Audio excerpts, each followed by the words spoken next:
Well, the contest is happening right now, but here I am. I never got there. And so now, it's not going to happen, which is unfortunate. At the very last second, I couldn't get there. And so, well, that is kind of a tough thing. What we're going to do is, I guess we're going to judge them ourselves and see what might have been. So here they are. 5 locomotives plus that's the 280X, which is the first generation of the 280s. It's made to show some of the work and some of the things that went into this.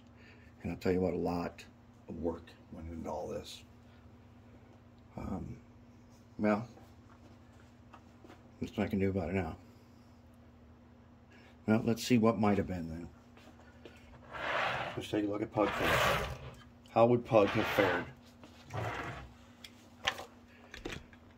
Let's go through it. Alright, so there are 5 areas in which you get judged: construction, detail, conformity, finish and lettering, and scratch build. All the locomotives are in the category of completely scratch built. And in fact, we went farther than that.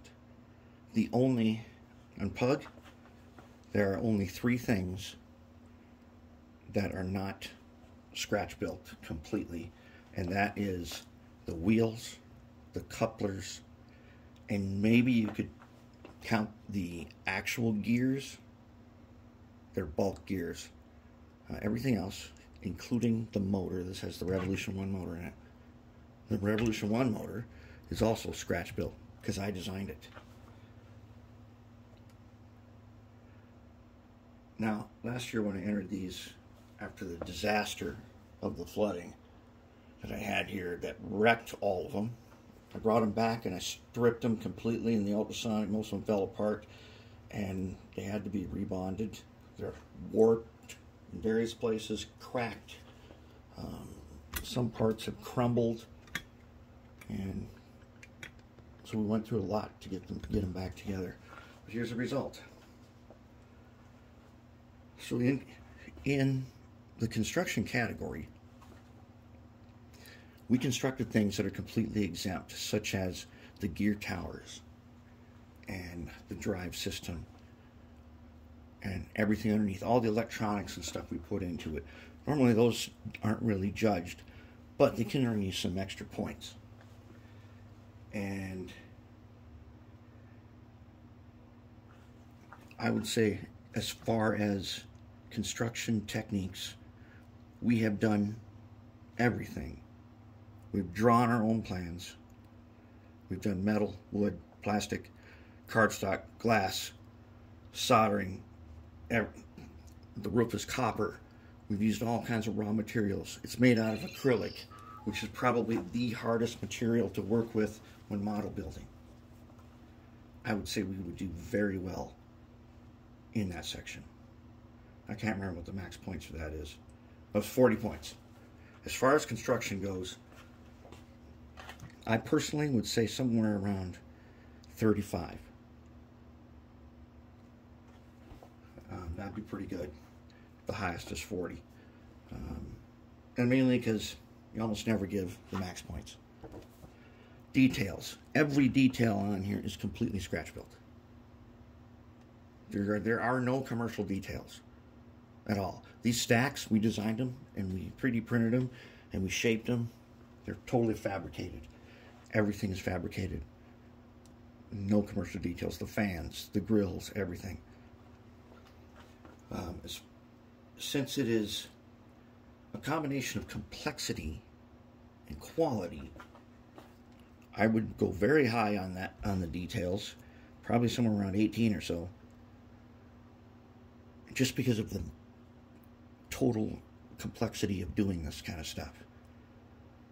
And as you've seen, this was a very complicated thing to make everything. Conformity. This is the part, this is the story part. We'll come back to conformity. Finish and lettering. I'd have to say that finish, all the lettering is scratch built. There are no commercial decals of any kind. Everything. Every single letter number, the plates, the flags, every last thing, the engravings. I don't know if you saw all the different engravings I put on here, but on the very front of Pug, right in there, it says Pug, and that is engraved in there. And you probably got another one too.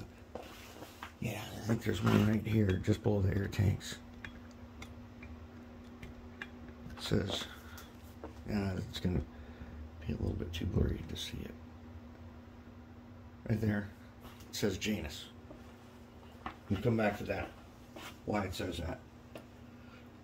Fuel. This is it. The Pug is model M424 low, which means light on wheels. I'm going to get the scale, and we're going to weigh these guys and see what they weigh. Pug stuffed in as much as we could, and he's still pretty light. And the little light on wheels designation is what we're calling him. He's going to weigh in. Let's see, wait, not grams, what ounces? Oops, let's try that again. We're going to weigh him in ounces. He's weighing in at 12.94 ounces. A little less than the 14, 15. And like in a GP9, I can stuff in there probably up to 16 to 18. I may have something like that.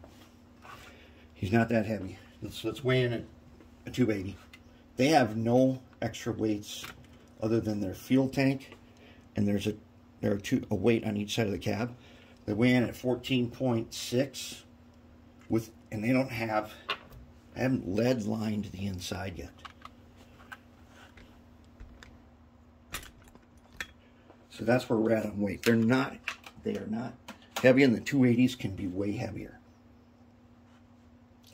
All right, then. So I would go very high on the finish and lettering. I'd probably go something like 22. Now, and then the last part is scratch built. I can't even list all the parts that are scratch built because everything is. One of the things you have to do, one of the requirements is scratch building side frames. And we made the side frames fully scratch built. Conformity is let's go back to the part where, is it prototype? So let's see, what is the story of Pug? Well, early 2030s. Chaos rules. Champion City is just starting as basically a fortress of industries. And Old Man Karsk has a scrapyard down some tracks. He's got tracks through scrapyard, but there are no locomotives. No one builds locomotives in the near future. That's almost true right now. Everything that is old has been rebuilt, but in the early 2030s, lots of lines are cut off. There are no locomotives to be had. Everything that anybody's got is in heavy service. Old Man Karsk goes down here to Janus Heavy Duty Manufacturing, our workbench. And he asks them if they can build them a locomotive so he can haul the scrap. And being in need of scrap and having scrap that needs to be processed, they're like, yes, we can do it. So what are the requirements of a locomotive? Well, you need wheels on the rails. They gotta have a system of propulsion. Traction motors. Those traction motors get powered by a generator or an alternator, which is then run by a large diesel engine. It's the easiest way. It's the simplest way. Most practical way to do it, you need a place to put fuel. You need to get air to the engine. You need exhaust. You need the engine. You need cooling. You need a braking system. We have these. What they did was they looked at the old HTB trucks from EMD, which were on the GP40X, and those trucks never really went into service, but they were a really good idea, because here inside the terminal, it's better to have high adhesion. You don't need the swinging side to side stuff. You need high adhesion. So they looked at that and they said that's a good starting point, and then they added something new from the future. They did away with the brake shoes, and they put in some depleted uranium roller bearings, which can be used for braking. So the train brake is more effective, and it has more braking power. That's why we have little symbols there, you can see. All the braking is done by a combination of the traction motor and the roller bearing system, the depleted uranium roller bearings. And okay, one day when it was about ready, old man Karst takes his granddaughter down there, and she's like 5 years old, and he says, let's go check on our friend and see if he's about ready. And they get there, and she says to him, Grandpa, that looks like a pug. And Grandpa says, let's name it Pug. And so Pug came out. We've seen him run now. He's been in an operating session, and right now his decoder is scrambled eggs. It's a DH126. I'm going to rewire the inside of this again. I think I'm going to keep it a 126, but the wiring is really tight in there, and I want to make a new circuit board in a different arrangement so it's not so tight, and I got to find some decent disconnects for it so I don't have it, so I can take the shell off. Shell is held on by 2 screws, one on each side, and that holds it in place. Has Revolution 1 motor, I said, silicone drive shafts, 2-hour scratchable trucks. The Mark 14, the 14th generation of trucks that we have made, and this has the 5th version of that truck. If I make a new gearbox, that'll be a Mark 15. But as long as I keep using the same gearbox, it's a Mark 14 with different versions. And that's Pug. And a good story, I think I could get 20 points. So altogether, adding all that up, I think Pug would have passed and gotten a merit award. And he did really turn out nice. And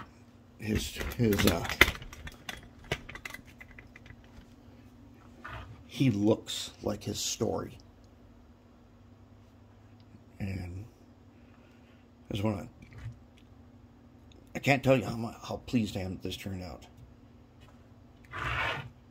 Everything about him. And he runs good. So he's going to be a regular character around here in an operating session. But he's going to get some better electronics. And he's got so much cool stuff. He's got the light bar with them tiny, tiny pinhead size LEDs, and we saw that. That thing is nice and bright. And he's got some jewels on him now. Let's back up and zoom in. See if we can see that. Next to his light bar, he's got those Swarovski jewels that I like so much because they reflect light. Let's see if we can get a reflection. And a little sparkle. Just barely. He's got his reflectors on. I was thinking about putting a snowplow on the rear for a little bit of light snow removal. Maybe later. Anyways, that's Pug. I think Pug could have passed. Alright, now let's look at the 280s. The 280s, they gave me a lot of trouble, and then all of a sudden they just started coming together. I had to change the story a little bit. But up on the table with my documentation, and I put out some tools that we made to build stuff. And then this guy, the sample guy, he was the first one, and he was not affected by the humidity. He was already cured by that time, so his shell is in perfect shape. This is what a 280 is when it is in perfect condition. And I'm going to keep it like this. And this was when we built these negative frames. The only problem, the negative frames are really hard to put together. And he has the Mark 10 trucks, which have a really long wheelbase. They're a great truck, and they were laser cut, so they're super easy. As far as putting them together, you screw them together. But they're very complex. And they have, like, perfect tolerance. And the problem is, I like more flexibility in my wheels. And I decided, well, let's make a newer gearbox. And this time, we derived the gear math. That gear math, I can't find any textbooks or anything that has it. We derived it. We can do math. We derived what the formula for building a gearbox. And that gave us the new Mark 14 version 3 axle trucks. And now, when I first tested these, they ripped apart the gearbox right away. I'm like, oh my God, because this has the 280 motor in it. So on this one, there are 3 parts that are not fabricated: the wheels, the couplers, and the gears themselves, and the motor. The motor is an actual 280 motor, and it's got just ridiculous power. I'll show you that in just a minute. So let's take a look. Would these guys have passed? Each one of them. They have their own story. Construction, same thing again. I would go 35. Because everything they're completely scratch built. And there are 500 and 600 blueprints that I had to draw to make all this stuff. Every single engraving. Those are engravings on there. Those doors are flat to the surface. Even some of the best models out there don't have that. And that's really good. So it's got the massive air handling system. You need an air system. You need a fuel tank. It's got a big old nice exhaust on the top. It doesn't have the bathtub exhaust. And we'll get to the story on these guys. So I'd probably go 35, and then I'd probably go on the detail. Out of 20, I would go something like 17 or 18, because every single detail is fabricated once again. There are no commercial details. They've all got the sweet light bar also. Right now it's not hooked up, because you'll see why. They're all operational for DC, and so I didn't connect up those lights. They've got, and a light plug, they also have fiber optic headlights. Those headlights are made of fiber optics. The LED goes behind them, and then they light up super nice. Now, I didn't talk about, Plug has it too. This little thing up here is called the movement tracking system. And the movement tracking system is a real system that was in use in the early 2000s, and it has evolved. So the story on these guys is they're from the 2040s. And movement tracking system is in use. And we'll talk about that when we talk about the conformity. Finish and lettering, same thing. I mean, that giant right there, his finish, you can't even see in the camera how cool it is. And I'll tell you right now that ice blue color is the hardest color to work with. I've never worked with any color that's harder than that. And it turned out amazing. Again, all the lettering and everything is completely built from scratch. And I'd have to give that like 22. So that would be good. And finally, scratch built, I'd have to give it 14. I mean, maybe 15. But I have to max that out pretty much because there's nothing commercial used here except the couplers and the wheels, basically. None of those gears are model train gears. Now, what's the story on these guys? 10 years after Pug is built in 2040s, Janus Heavy Duty is making locomotives.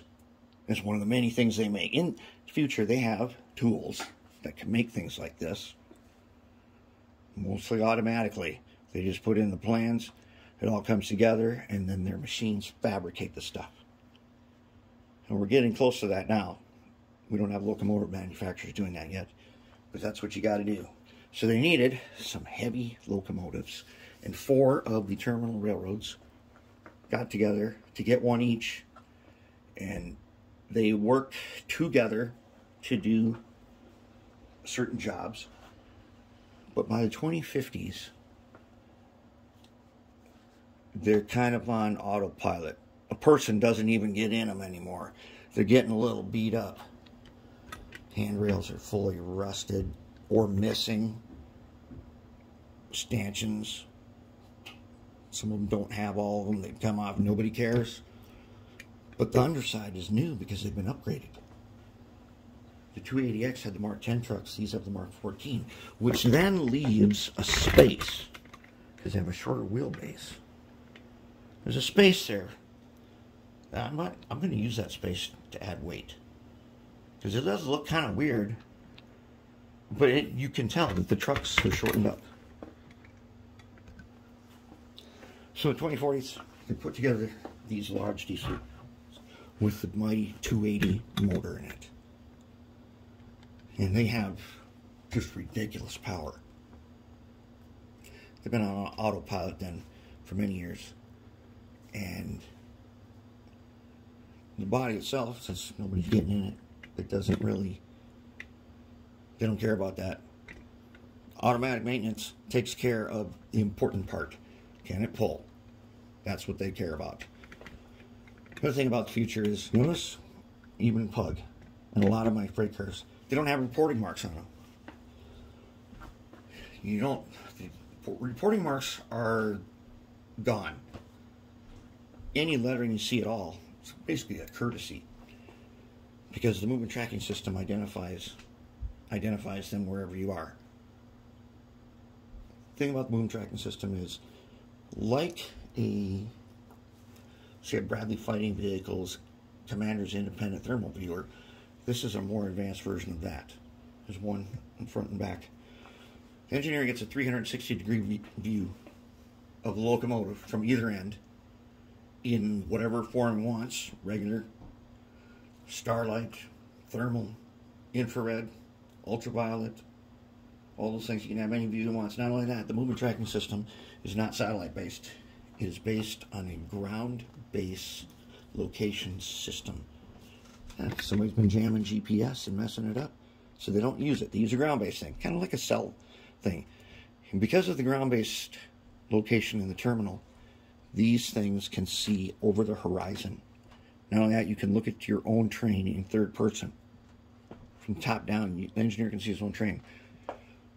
And he can get out and run it from his handheld controller. It can be run remotely, which is the state they're in now. They've been run remotely. And they've been run automatically. They're just automated. They just do their jobs automatically. And nobody gets in there.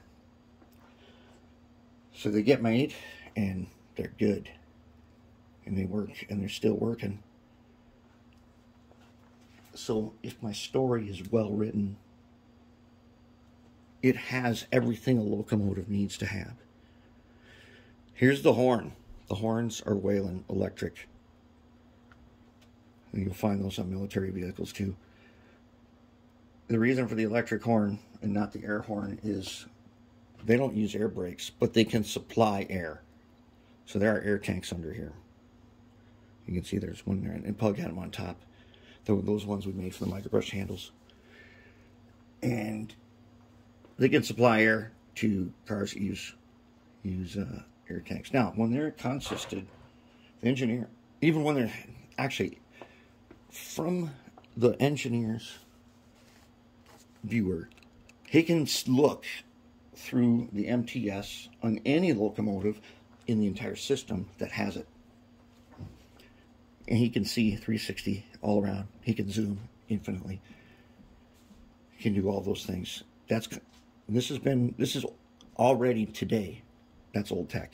In the future, those ground-based systems, which are hardened from tampering and interference and jamming, I think they might become more common. The screens, that's mosquito screen on there. Fans, cut out of paper. It's got all of the required items.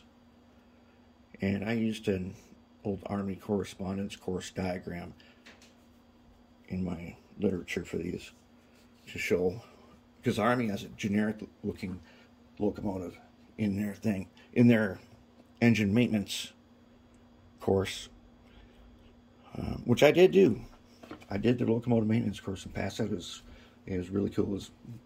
It was online, so I just did it. And basically, it just lists what you have to have in a locomotive. And the reason for that is you might be in a country and don't. If you know the basics, you can get that running. Those railroad guys can work with any locomotive. So the 280s, if the story is good and they like it, I think I could get a 23 on that. Because they've got a really good story. And so I think all of these would have passed. I think they would have scored right around in the high 90s, low hundreds. And I think this would have been the year, but fortunately, in that moment, grace did not shine on me. All right, let's run these guys. We haven't seen these guys run yet. All right, so I have down there, I broke down. Assembly line is now gone. All the tooling and everything, put it away. But I've got the scrapping train and the gondolas hooked up together. That's the heaviest train I got. First, let's take a look at 2800 here. Let's give him a little run.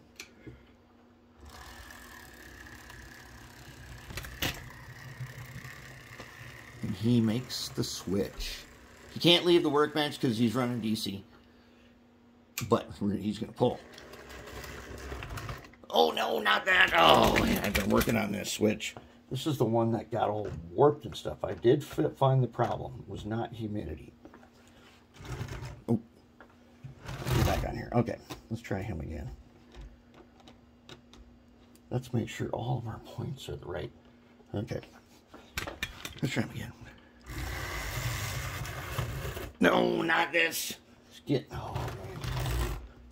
I worked on that switch, and we were just running a minute ago. Okay, one of the features of these locomotives they've got floating axles that have a lot of room to play, and they can go up and down. And he's supposed to be able to make very tough track. See if we can figure out what's hanging up. Who's hanging up over there? Oh, what? The problem? Yeah, see, it's one of them gremlin problems. All right, let's see. What are you doing now? Oh, yeah, it's one of them gremlin problems. All right. Let's connect him to the scrapping train.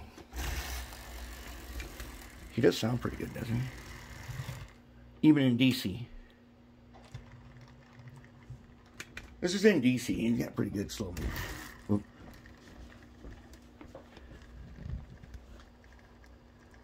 He's got good slow speed.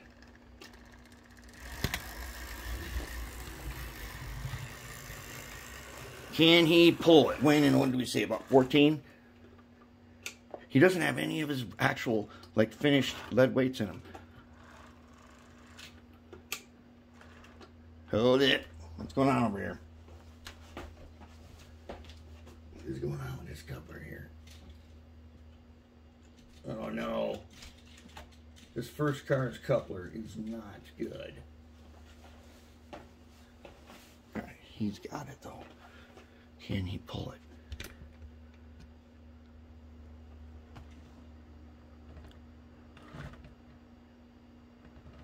Not by himself, he can't. Let's give him some help. Atlas here, he will help out.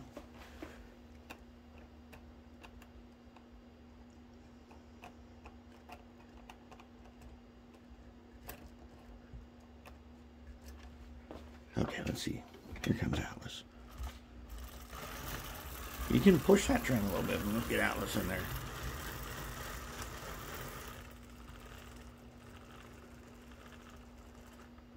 Okay. Now, but Atlas leans. He leans this side. I was thinking about fixing it, but for the contest, I was going to leave it that way. They're pulling it. Okay, they're slipping. Let's give him another helper. Let's give him Giant here.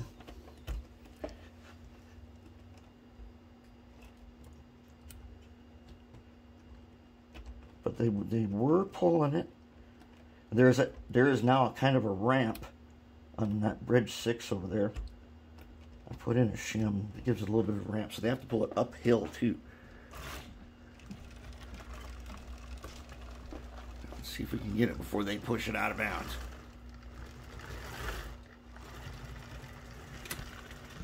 Come on, catch up to him. Oops. Come on, you guys.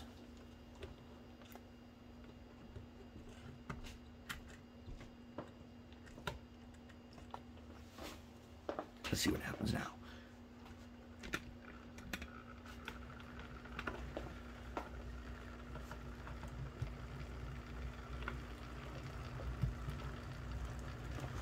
Yeah, they're pulling it in slow. Oh, no. He ran away. That's okay. I got it. If I fix that lean right there, it'll stay. Let's add Ogre in here.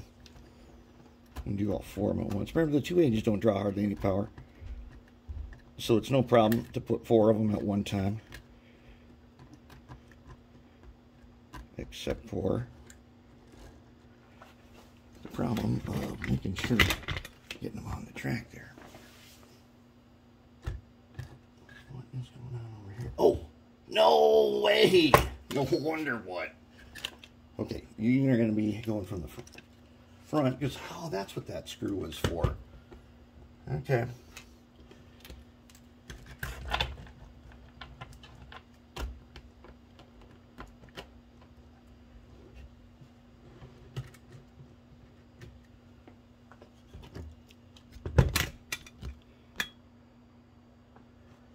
So there was a reason.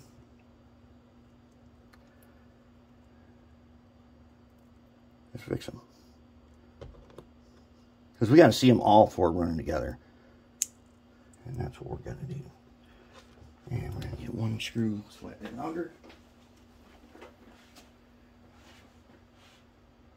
Now, I just had one that was slightly longer.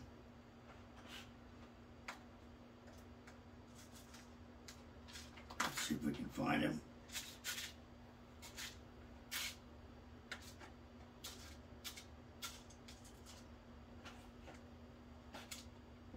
Where he went, I don't know. Whoops. Well, I guess that one's got this guy. Let's see if this guy works.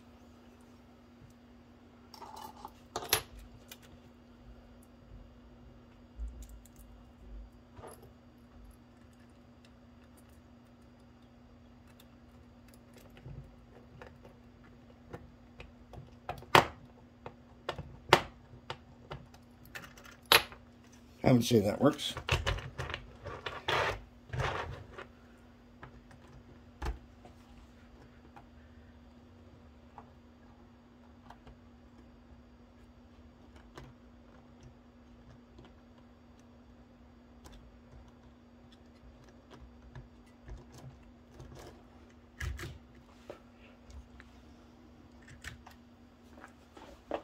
All right, got all 4 of them. You're pulling that thing uphill. Oh, man. What? Oh, right over the magnet. They are magnetically uncoupled, exactly like they're supposed to.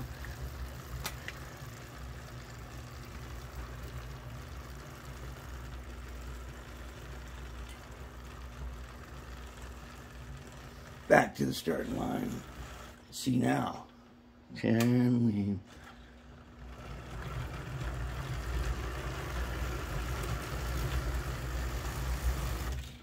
There we go. Oh, what? Hold it. Did you just jump? Or did you go jump like that? I don't know.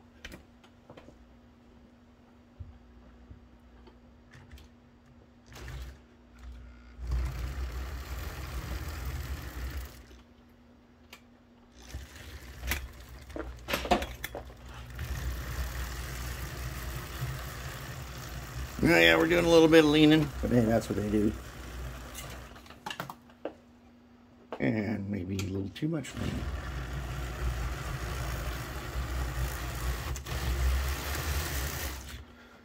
But there they are.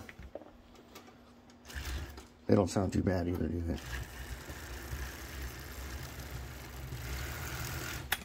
Nope. What's going on? There's something over here. It's a little short right here. All right, we don't need to scrap the train anymore. We've seen this guy run. Holy cow, is that ridiculously heavy. Oh, well, and I just tipped over a bunch of cars by doing that. Let's see here, man. Let's check out you two guys. Let's run them a little bit. Scrapping train tipped over way down there.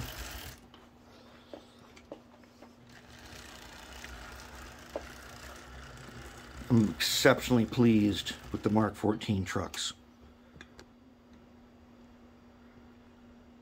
All right, you be the judge. I think they all passed. And I think we did a really good job of making them work. Even sound cool.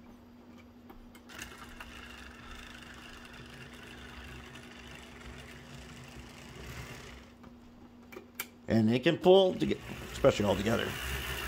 Oh, they went right over the magnet, and they did magnetically uncouple.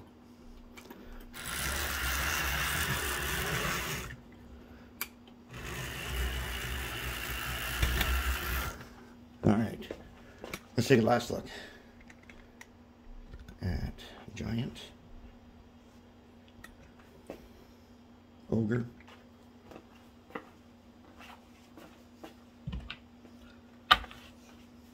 Atlas,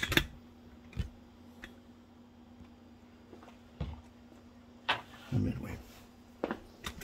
I'm especially pleased with how I cut that glass to fit perfect in there. It's kind of thick acrylic. So there are actual cut pieces. That middle piece of glass, I engraved that window pane. It's not two pieces. That's an engraving on there.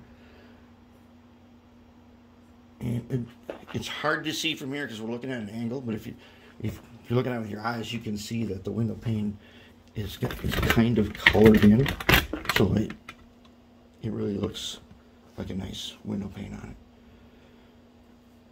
it.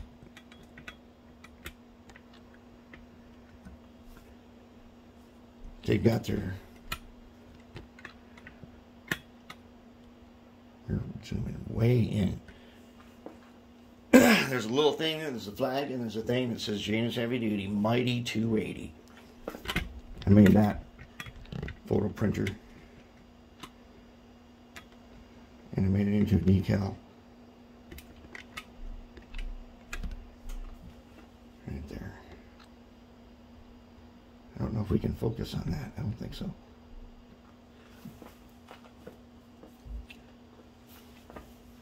There it is. That is what we did. And the result is, I think we could have made it. But we didn't make it there. And so that's that. It's going to be a year before I get another chance. Between now and then, I think I'm going to add the good decoders, the 6 functions, probably DH166s. I've also got some TCS decoders. They got a bunch of functions, and they're going to get a decoder with more functions than a 126, and they're going to go immediately into operating service, and they're going to be seen around here. And they'll be online at all times. Well, that's what it was. Can't quit. Can't give up. It's just going to be one more year. But I really like the way they turned out. I think they turned out very nice. Alright. Well, that's all I got. By now the contest is over and the judging is done. And they should be heading to lunch.